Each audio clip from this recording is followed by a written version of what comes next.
उपमुख्यमंत्री अजितदादा पवार यांनी आता कामगारांच्या भेटी घेतलेल्या आहेत। दादा, कामगारांच्या भेटी घेतलेल्या आहेत, काय सांगाल दादा? चेअरमन बापूंनी साखर भिजली नाही असं सांगितलं, खऱ्या अर्थाने गोडवान देखील उघडून दाखवलेलं आहे का? त्याबद्दल जास्त अधिकारवाणीनं विद्यमान चेअरमन सांगू शकतात, तो त्यांचा अधिकार आहे। नक्कीच हे होते उपमुख्यमंत्री अजितदादा पवार। जी साखर भिजलेली आहे त्या संदर्भात अजितदादा यांनी सांगितलेलं आहे की ही बाब चेअरमन सांगू शकतात।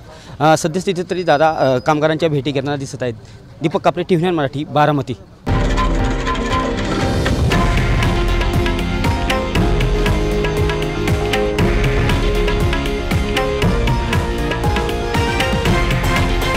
हे आहे देशातील नंबर 1 न्यूज नेटवर्क आणि आपण पाहत आहात TV9 मराठी, एकमेव।